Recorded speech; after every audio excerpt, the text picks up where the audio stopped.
The eternal city lies under an unusual stillness. The markets in the Forum remain alive with shouts, coins, and vendors. Yet the air itself feels heavy like a warning whispered by the very stones. Every gaze drifts toward the Seven Hills, toward the Palatine, the heart of imperial power. Once, that hill symbolized the order and law of Rome. Now, it has transformed into something else entirely. A cold, perfect machine designed to crush human dignity. At the top sits Gaius, Julius Caesar, Augustus Germanicus, the man history would remember as Caligula. He does not rule as an ordinary tyrant. He walks the palace like a diseased god, protected by steel and sustained by silence. What you are about to hear is not one of the well-known tales of Caligula's excess. This is something darker. A retua deliberately erased from official records. It concerns young noblewomen, taken under the pretext of serving the imperial household. But what awaited them behind the marble walls was not honor. It was a system built to destroy the mind, the body, and the soul. And to understand how a man can become a creature capable of such deliberate cruelty, we must go back to the bloodline that shaped him, the tragedies that fractured him, and the shadows that fed him. Our story begins not with a mad emperor, but with a boy named Gaius. He was born into the most powerful family in the world. His father was Germanicus, a military hero, so beloved by the Roman people that he was seen as the true heir to Augustus. His mother, Agrippina the Elder, was a granddaughter of Augustus himself, a woman of iron will and fierce ambition for her children. Young Gaius spent his earliest years in military camps along the Rhine frontier. He was the army's little mascot. The soldiers adored him and gave him his famous nickname, Caligula, meaning little boot, after the miniature military sandals he wore. It was an affectionate name, a symbol of a childhood surrounded by loyalty and admiration. But this idyllic picture was a fragile illusion, destined to shatter. The Roman imperial court was a nest of vipers, and no one was more aware of this than the current emperor, Tiberius. Tiberius was Augustus's stepson, a grim and suspicious ruler who saw rivals in every shadow, and he saw the biggest rival of all in the immense popularity of Germanicus. In the year 90 AD, Germanicus died suddenly in Syria. The official cause was illness, but rumors immediately spread like wildfire. He had been poisoned, people whispered, on the orders of Tiberius. Agrippina returned to Rome, clutching her husband's ashes, her heart filled with grief and a thirst for vengeance. This was the first great trauma of Caligula's life. He was only 7 years old when he lost his father and watched his family enter a deadly political war with the emperor. One by one, his world was dismantled. Tiberius, paranoid and cruel, began to systematically eliminate Germanicus's family. Caligula's 2 older brothers, Nero and Drusus Caesar, were arrested, exiled, and starved to death. His mother, Agrippina, was banished to a remote island where she too would die of forced starvation. Young Caligula, his sisters, and his grandmother were all that remained, living under the constant, menacing watch of the emperor. He learned a brutal lesson very early. To show any sign of defiance, any hint of his true feelings, was to sign his own death warrant. He learned to wear a mask. In the year 31 AD, Tiberius summoned the now 19-year-old Caligula to his infamous island retreat on Capri. For the next 6 years, Caligula lived as a virtual prisoner in a place notorious for its depravity and cruelty. Imagine the psychological torment. He was living with a man he believed had murdered his entire family. He had to serve him, flatter him, and anticipate his every mood. The ancient historian Suetonius tells us that Caligula perfected the art of He became a master actor, hiding his resentment behind a facade of absolute obedience. It was on Capri that the seeds of madness, or perhaps something more calculated, truly took root. He was surrounded by paranoia, perversion, and absolute power wielded without restraint. He witnessed firsthand how an emperor could become a god in his own mind, a law unto himself.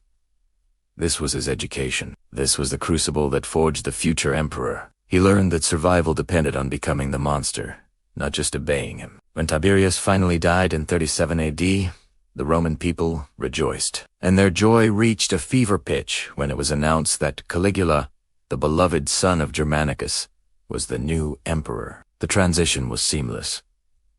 The Praetorian Guard, The emperor's elite bodyguards hailed him. The Senate eagerly confirmed his title. It felt like a new dawn for Rome. The early months of his reign seemed to confirm this hope. Caligula was generous and magnanimous. He paid the legacies left in Tiberius's will, gave bonuses to the military, and put on lavish games for the public. He recalled exiles and burned the records of the treason trials that had plagued Tiberius's reign. He seemed to be the very model of a good ruler, the son of Germanicus come to heal the wounds of the past. The people adored him. They chanted his name in the streets and offered sacrifices for his health. For a brief, shining moment, it seemed that the darkness was over. But then, just 7 months into his reign, Caligula fell gravely ill. For weeks, he lay near death, and the entire empire held its breath. When he finally recovered, something had changed. The benevolent, popular young emperor was gone. In his place was a creature of terrifying caprice and cruelty. Historians have debated the cause for centuries. Was it a physical illness that caused brain damage? Was it the psychological strain of his traumatic past finally breaking through? Or did he simply drop the mask he had worn for so long, revealing the person he had become on Capri? Whatever the reason, the reign of terror began. He started with his own family, forcing his co-heir and cousin, Tiberius Gemellus, to take his own life. He executed his father. He publicly humiliated senators, forcing them to run alongside his chariot for miles. His spending became legendary, draining the treasury on pointless extravagances like a 2-mile floating bridge built across the Bay of Baia, simply so he could ride his horse across it and declare he had conquered the sea. This is where we leave the well-trodden path of history, the stories of his horse and citatus, or his declarations of divinity. We must now turn our attention to the Palatine Hill, to the imperial palace that had become his personal dominion. It was here, shielded from public view, that Caligula's cruelty found its most systematic and terrifying expression. Whispers began to circulate among the Roman aristocracy, whispers of daughters summoned to the palace who never returned the same. Officially, they were chosen to be ladies-in-waiting for the emperor's sisters or to serve in other prestigious roles. It was an honor a family could not refuse.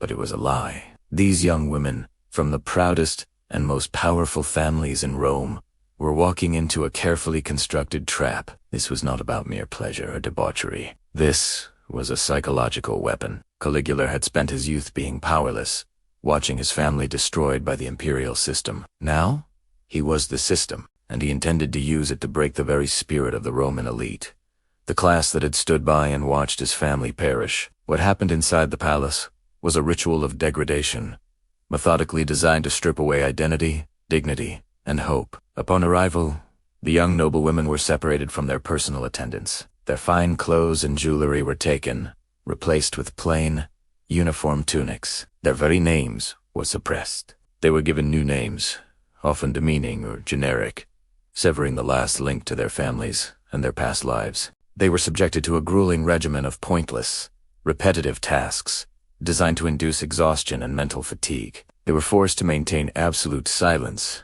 for days on end, punished for the slightest sound. Sleep deprivation was a key tool. They were woken at random hours of the night for interrogations about their family's loyalties, their own private thoughts, their deepest fears. These sessions were not designed to gather information, but to create a state of constant anxiety and paranoia. Food was used as another instrument of control. They were given just enough to survive, but were often forced to witness lavish feasts they could not touch. A constant reminder of their lowly status. The goal was the complete erasure of the self, by removing their names, their status, their ability to communicate, and their sense of time. Caligula was systematically dismantling their personalities. He sought to turn these proud daughters of Rome into empty vessels, their wills broken, their minds hollowed out. It was a terrifyingly modern form of psychological warfare. This was not the act of a simple madman. It was the calculated revenge of a man who had learned from the master of cruelty, Tiberius, and had perfected his methods. He was attacking the next generation of the aristocracy, ensuring that the families who had once held power would be forever shamed and broken. He was demonstrating his absolute power not just over their lives, but over their very souls. And the most chilling part, the historical record is almost silent. These events were too shameful to be recorded. Families would not speak of the daughters who returned as empty shells, or who never returned at all. The silence was part of the terror. It was a private horror, played out in the heart of Roman power, a testament to how absolute power can create a monster who seeks not just to rule the world but to unmake it one mind at a time. Caligula's reign was short, lasting less than 4 years. He was assassinated in 41 AD by the very Praetorian Guard who had brought him to power. But the darkness he unleashed on the Palatine Hill serves as a chilling reminder. It shows us that the most terrifying monsters are not always the ones who scream and rage, but the ones who, in perfect silence, meticulously engineer the destruction of the human spirit.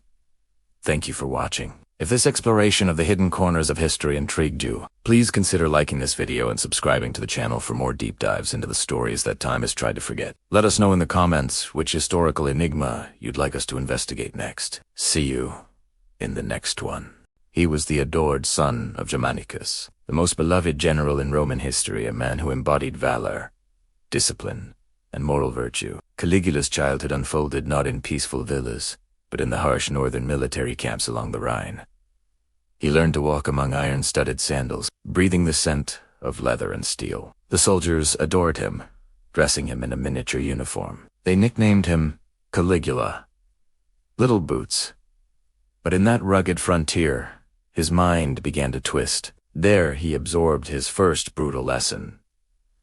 True power comes from the ability to command fear. Yet the real wound of fracture that would later split his sanity came with the mysterious death of his father. Germanicus died suddenly, under suspicious circumstances. Rome whispered that he had been poisoned, and the Emperor Tiberius was the prime suspect. Within months, Caligula's mother was exiled. His brothers were imprisoned, and his family was erased one by one. And Caligula, still barely a teenager, was delivered into the hands of the very man who destroyed his bloodline. This is the story of how a boy, loved by an empire, became the monster who would try to burn it all down. It's a story of trauma, paranoia, and absolute power, corrupting absolutely. To understand the madness of Emperor Caligula, we must first return to his beginnings, to the boy known as Gaius, living in the shadow of a legendary father. Germanicus wasn't just a general. He was a Roman rock star. When he returned from his campaigns, the city would erupt in celebration. He was handsome, charismatic, and a brilliant military tactician. More importantly, he was seen as the moral compass of the Julio-Claudian dynasty, a family line already riddled with scandal and suspicion. For the Roman people, Germanicus represented hope, a return to the old republican virtues of duty and honor, and his son, Gaius, was the living symbol of that hope's future. Imagine being that child. Your world is a military camp, a city of tents and fortifications on the edge of civilization. Your lullabies are the sounds of marching legions and the clang of blacksmiths' hammers. Instead of playing with toys, you're playing with the hardened veterans of Rome's most elite armies. They hoist you on their shoulders, let you inspect their armor, and cheer for you, as if you were already a commander. They even craft a tiny pair of military sandals, the Caligae, just for you. The name they give you, Caligula, Little Boots, is a term of endearment, a sign of their profound affection. In this environment, young Gaius learned the language of power before he could properly read or write. He saw how his father, with a single command, could move thousands of men. He witnessed loyalty forged in blood and steel. He understood that respect was earned, but fear was a tool that could be wielded with devastating effect. He saw the adoration in the soldier's eyes, not just for his father, but for him. He was the mascot of the legions, a living good luck charm. This early exposure to military life and the unconditional love of the army would shape his entire worldview. Power, he learned, was intoxicating. But this idyllic, if unconventional, childhood was about to be shattered. The political climate in Rome was toxic. The emperor, Tiberius, was Germanicus's adoptive father, but their relationship was strained. Tiberius was a gloomy,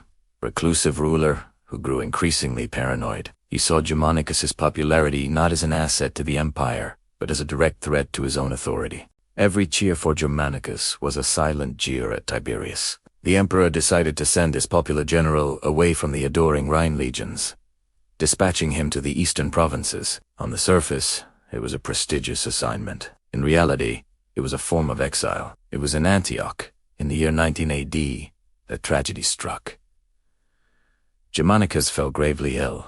His decline was rapid and agonizing. As he lay dying, he was convinced he had been poisoned. He accused Gnaeus Calpurnius Piso, the governor of Syria and a known loyalist of Tiberius, of using black magic and poison against him. On his deathbed, surrounded by his weeping wife Agrippina and his young children, Germanicus made them swear an oath to avenge his death. These were his final words, a curse that would echo through the decades and seal the fate of his family. When the news of Germanicus's death reached Rome, the city plunged into a state of unprecedented public grief. Businesses closed, temples were stoned, and the people mourned as if they had lost a father. The suspicion fell immediately and squarely on Tiberius. The whispers became a roar. The emperor had murdered their hero. For young Caligula, this was more than just a political conspiracy. It was the moment his world fractured. The father he idolized, the pillar of his universe, was gone, and in his place was a void filled with suspicion, fear, and a burning desire for vengeance. His mother, Agrippina the Elder, a woman as proud and unyielding as any Roman general, took her husband's ashes and sailed back to Italy. Her arrival was a spectacle. As she walked from the ship, clutching the funeral urn, a silent, grieving crowd followed her all the way to Rome. She made no secret of her belief that Tiberius was behind the murder. She was openly defiant, a dangerous game to play with a paranoid emperor. The consequences were swift and brutal. The web of intrigue, spun by Tiberius's powerful and ruthless right-hand man, Sejanus, began to close in on Germanicus's family. Caligula watched, helpless, as his world was systematically dismantled. His two older brothers, Nero and Drusus Caesar, were declared enemies of the state on trumped-up charges. They were arrested, imprisoned, and left to starve to death in lonely island dungeons. His mother, Agrippina, was exiled to the island of Pandateria, the same barren rock where her own mother had been sent to die. She, too, would perish there from starvation, after reportedly having one of her eyes flogged out. One by one, his family was erased. His friends, his father's allies, anyone who showed sympathy to their cause, they all disappeared into the machinery of Tiberius's terror. Caligula, now a teenager, was utterly alone, a political orphan surrounded by the ghosts of his murdered family. And then came the final, terrifying twist. Tiberius, the man everyone believed was responsible for this wave of destruction, summoned Caligula. The boy was to be taken from his remaining relatives and brought to the emperor's isolated, debauched villa on the island of Capri. Imagine the sheer horror of that moment. You are being delivered into the custody of the monster from your nightmares, the man who destroyed your father, your mother, your brothers. You are walking into the lion's den.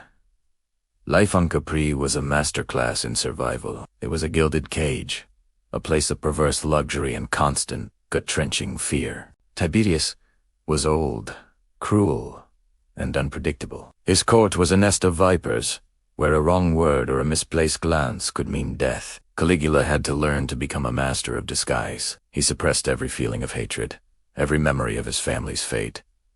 He donned a mask of obsequious loyalty. He watched, he listened, and he learned. He mirrored the emperor's moods, laughed at his cruel jokes, and never once betrayed the rage boiling beneath his skin. The ancient historian Suetonius wrote that Caligula's survival was an act of incredible self-control, stating that never was there a better servant or a worse master. He was playing the long game. He studied Tiberius's methods, the use of fear, the manipulation of the Senate, the absolute indifference to human life. He saw firsthand that absolute power meant you could do anything you wanted, to anyone you wanted, and suffer no consequences. The lessons he learned in the military camps about power were now being refined in a crucible of paranoia and depravity. For years, Caligula lived this double life, the loyal grandson by day and the vengeful orphan by night. He was Tiberius's heir apparent, yet also his prisoner. This profound psychological torment, the constant need to feign affection for his family as destroyer, was the final blow to his already fractured psyche. The kind boy known as Little Boots was gone, buried under layers of trauma, fear, and a festering lust for power and revenge. A new personality was being forged in the fires of Capri, one that would soon be unleashed upon the Roman Empire. In 37, Tiberius finally died. Some rumors even whispered that Caligula, seeing his moment, smothered the old man with a pillow. Whether true or not, the throne was now his. The people of Rome rejoiced. They didn't see the broken young man from Capri. They saw the son of Germanicus. They saw the return of hope. As Caligula entered Rome, he was met with a jubilant celebration that dwarfed even those of his father. Take guide, him our baby, our star. The nightmare of Tiberius was over. A golden age was about to begin, or so they thought. But they were not crowning the son of Germanicus. They were crowning the creation of Tiberius. They were hailing a man whose mind was a ruin, haunted by ghosts and schooled in the art of tyranny. The mask was about to come off, and Rome would soon learn what terrible lessons Little Boots had learned on his long, dark journey to the throne. The madness was about to begin.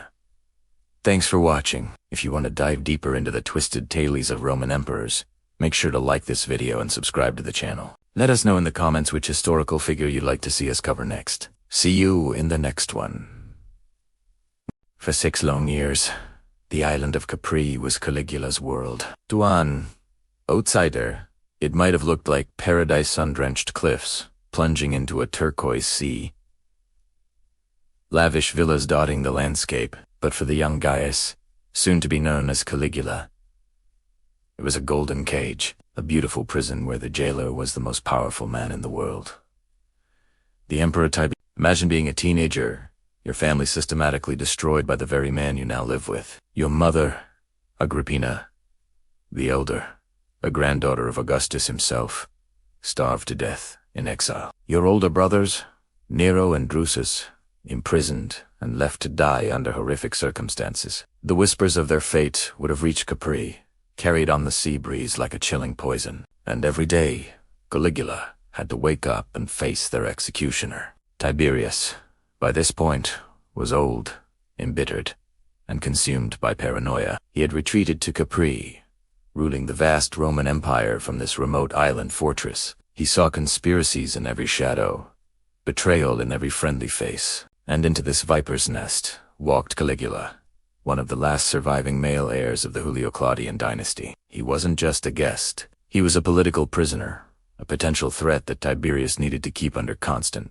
suffocating watch. On DC's land, infamous for its rumored debauchery and cruelty, Caligula learned the most important lesson of his life, a lesson etched into his soul with the acid of fear.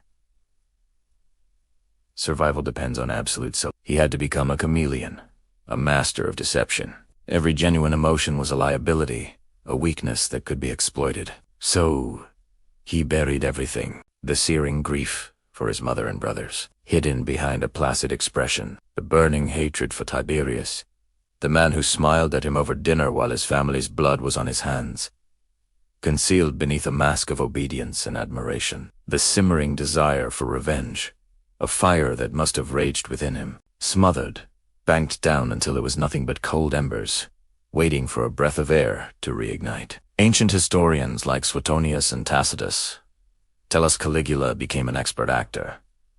He studied Tiberius's every mood, every whim. When the old emperor indulged in his notorious cruelties, Caligula didn't flinch.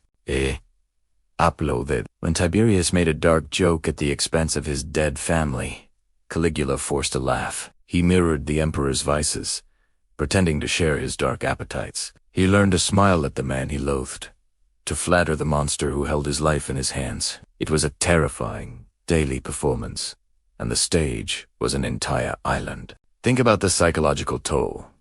Every day was a test. A single misplaced word, a flicker of defiance in his eyes, a moment of genuine sorrow could have been his death sentence. He was surrounded by spies, by people eager to report any sign of rebellion to the paranoid emperor. His life was a tightrope walk over a canyon of death, and the only safety net was the lie he lived. He became, as one historian put it, the perfect slave to the perfect master. This wasn't just about survival in the physical sense.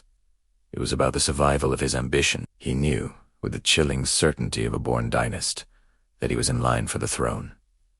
He was the last hope of his lineage. To claim that prize, he had to outlast the old tyrant. He had to become whatever Tiberius wanted to see, until the day Tiberius was no more. But you can't suppress that much trauma, that Mutzreich, without it leaving a mark. Those 6 years on Capri didn't just teach Caligula how to act. They fundamentally broke something inside him. Imagine a piece of stone being struck repeatedly in the same spot. On the surface, it might look fine, but deep inside, hairline fractures are spreading, creating fault lines of instability.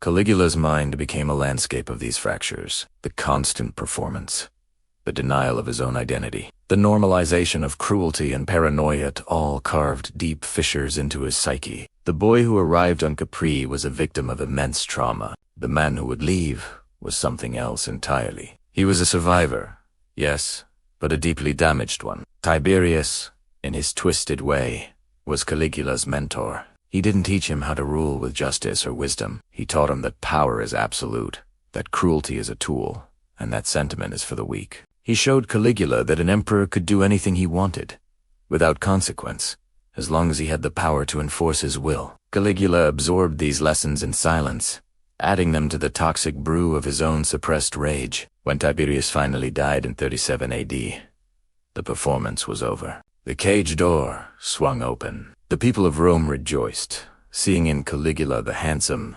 charismatic son of the beloved General Germanicus. They saw a fresh start, a new hope after the grim years of Tiberius. They had no idea who was truly emerging from that island prison. They didn't see the fractures spiderwebbing through his mind. They didn't see the man who had learned to equate power with impunity, to see cruelty as a form of entertainment, and to trust no one. The mask came off, but what lay beneath was no longer the boy who had been forced to wear it. The years of silence, of buried hatred and feigned adoration were about to erupt. The fault lines created on Capri were about to split wide open, and the earthquake that followed would shake the Roman Empire to its very foundations. The monster wasn't born on the throne, it was forged in paradise. Thanks for watching. If you're fascinated by the hidden lives of historical figures, make sure to hit that subscribe button and ring the bell so you don't miss our next deep dive into the past. See you in the next video.